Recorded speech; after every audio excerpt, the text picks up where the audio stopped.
আরে রাখ, আল্লাহ ভরসা বেটা, আল্লাহ ভরসা কিতা, আল্লাহ ভরসা কিতা মানে আল্লাহ কি, আল্লাহ কি হিসেবে ভরসা আমি এটা বুঝাই। আল্লাহ বলছে বান্দা তুমি বিড়ি খাইতে থাকো আমি ভরসা, এমনি আল্লাহ খুঁজে নাকি? তুমি টেলিভিশনে নাচ গান প্রত্যেক দিন বিকালে নর্তকী দেখো আমি ভরসা, এটা নিয়ে আল্লাহ কইছে। তো আপনি কিতা কইলেন কি আল্লাহ ভরসা কিতা কি বুঝাইতে চাইলেন? হ্যাঁ, আল্লাহ ভরসা মানে কি?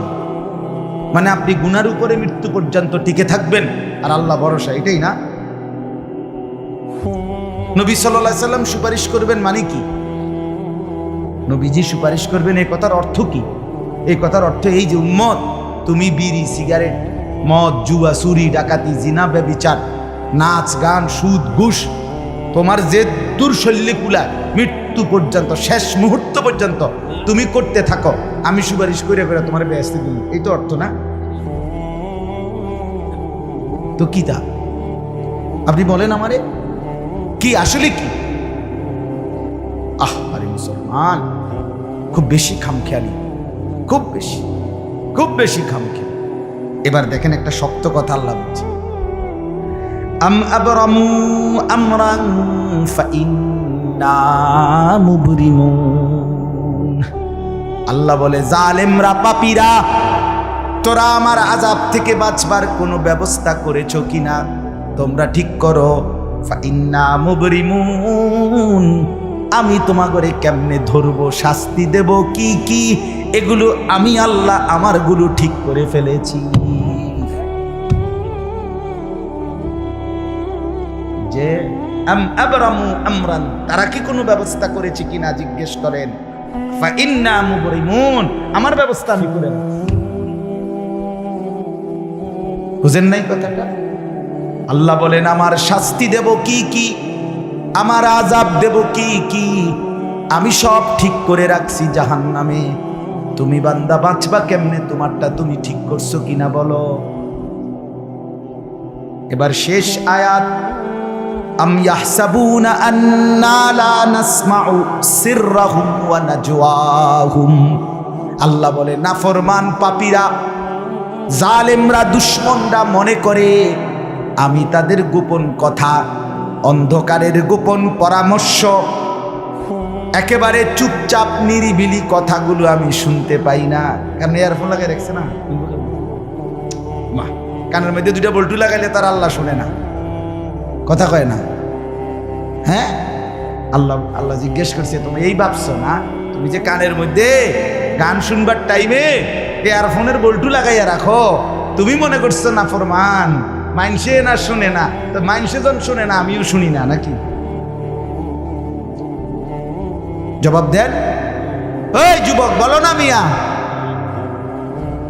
মাটির নিচে কিংবা অন্ধকারে অথবা একাকী কোনো গোপন জায়গায় তুমি যেই অসভ্যতা করছো, যেই ভিন নারীর সাথে কথা বলছো, বন্ধুদের অসভ্য আড্ডা দিচ্ছ, তুমি মনে করছো গ্রামের কেউ দেখে না, গ্রামের কেউ জানে না। আল্লাহ বলে তাহলে তুমি কি এই ভেবেছ যে আমি আল্লাহও জানি না? বালা, হ্যাঁ, আল্লাহ বলেন আমি জানি, আমি শুনি, আমি দেখি। আর অরসুলুনা লাদাইহিম ইয়াকতুবুন, আমার পক্ষ থেকে মনোনীত ফেরেশতা ডান কাঁধে বাম কাঁধে তারা কিন্তু সাথে সাথে 24 ঘন্টা ইয়াকতুবুন লিখতেছে লিখতেছে লিখতেছে কি না বলেন? ডান কাদের আর বাম কাদের ফেরেশতাকে তুমি তোমার থেকে আড়াল করবা কেমনে? বলেন না কেন? কেমনে আড়াল করবে? সুযোগ আছে কারো? আল্লাহ আমাদেরকে বুঝ দান করে। অতএব বাপ, জাহান্নামীর আত্মচিৎকার শুনলেন আপনি, জাহান্নামী আল্লাহকে ডাকবে, জাহান্নামী ফেরেশতাকে ডাকবে, জাহান্নামী একটু আযাবের হালকা করতে চাইবে, জাহান্নামী মৃত্যু কামনা করবে, জাহান্নামী কতভাবে যে বাঁচতে চাইবে, কিন্তু কসম আল্লাহ বাঁচতে পারবে। এজন্য দয়া করে রাত গভীরে মেহেরবানি করে চলেন প্রত্যেকে ইনশাআল্লাহ।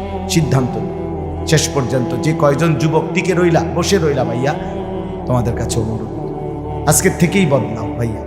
আগামী দিনে মুসলমানের জন্য, ইসলামের জন্য খুব খুব বেশি যুবকের দরকার। তোমরা না আগাইলে, তোমরা না ফিকির করলে আগামী দিনে ইসলামের জন্য লড়বে কে? সারা পৃথিবী ইসরায়েলের ইয়াহুদিদের জুলুম অত্যাচার এখনো তো শেষ হয়। সেই গত বছর অক্টোবর মাসে ফিলিস্তিনের মুসলমানদের উপরে বোম্বিং অত্যাচার শুরু হয়েছে। অক্টোবর, নভেম্বর, ডিসেম্বর, জানুয়ারি, ফেব্রুয়ারি, মার্চ, এপ্রিল, আজকে 7 মাস চলতেছে, এখনো বন্ধ হয়। আজকে 7 মাস যে মানুষগুলো যাদের কোনো ঠিকানা নাই, নারী, পুরুষ, বাচ্চা, কোলের বাচ্চা, বলেন ভাইয়া 7 মাস তারা কি পরিমাণ মানবেতর জীবন যাপন করতেছে। এই রমজানেও ফিলিস্তিনের মাসুম বাচ্চা খাবারের অভাবে, ইফতারের অভাবে ঘাস চাবাইছে। এটাও তো চলে আসছে, ঘাস চাবাই।